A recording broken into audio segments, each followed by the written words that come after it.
Houston is a shoulder surgeon who came up with the single best rotator cuff exercises. Position 1 is arms at 90 degrees. Starting position is here, ending position here. Position 2 is thumbs facing up. Position 3 is out here like the letter Y.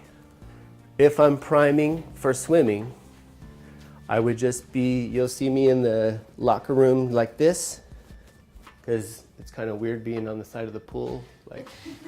But so in the locker room this way, and then a little bit of position 2 and a little bit of position 3 until I feel pumped, until I feel warm, and then get in the water.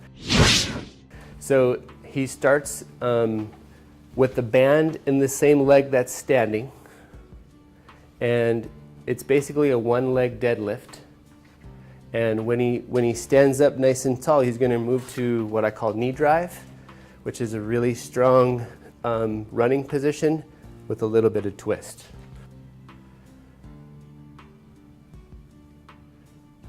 Heavy hamstring, gnarly glute really helps with that stance phase of running.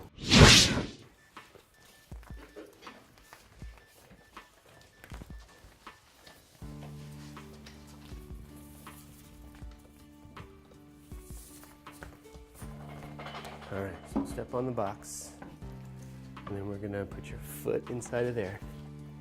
Now the band's gonna help you, so just stand on the band and come on down, and then come all the way down and pull up.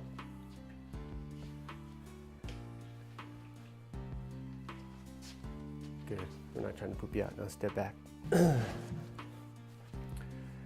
So pull-ups carry over to pretty much all disciplines. You can stop. Pull-ups can help you with running posture.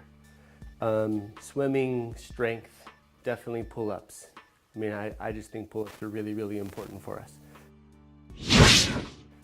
So we would start with maybe some dumbbells, but push press looks like this.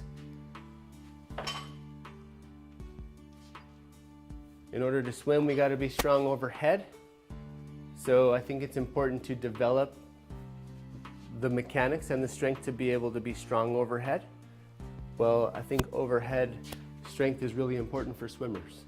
Notice his hands are in front, right? It's not this 90-90. A lot of people do the military press 90-90. That's probably not great on our shoulders, but forward a little bit's not a problem at all. Go ahead and push. Same exact activity with a little bit less weight. And if he has a primed rotator cuff, it probably doesn't hurt at all. If you don't prime that rotator cuff, then it might give you a little bit of grief because it's got to warm up just like swimming does.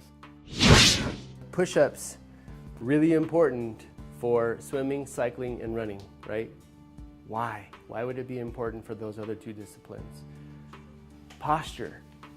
There is a lot of work being done on push-up for runners, which is odd. I was like, what?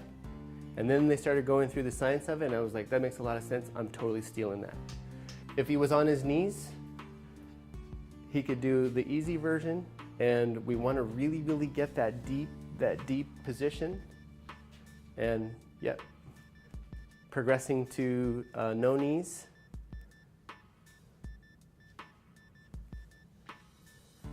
And then progressing to weighted. That's the benefit for runners.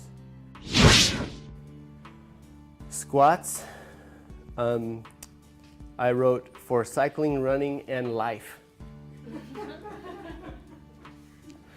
I think squats are the single most important exercise in the clinic.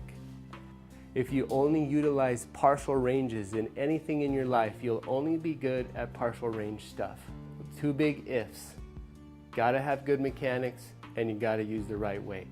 So let's start with air squats. In order to develop the range to be able to do that, we use this side of the bar, and we just work on that stretch. Notice nowhere today we've talked about stretching, right? There's been no lengthening discussion so far. It's because we need to be loaded and not lengthened. But we also need that range of motion. Squatting will give you all the lengthening you need with a little bit of load. Knees over toes. From a positioning point of view, knees over toes, knees definitely not knocked in. If you're doing knocked in, you're probably running knocked in. That's a running injury waiting to happen. Obviously, this is not a starter height. You could probably start with 8 inches or a foot. So, and notice how quiet it is, right? It's very light. When your foot is on the ground for longer, it actually slows you down. There's more friction, more drag, you know, from a physics point of view, that over time is slower.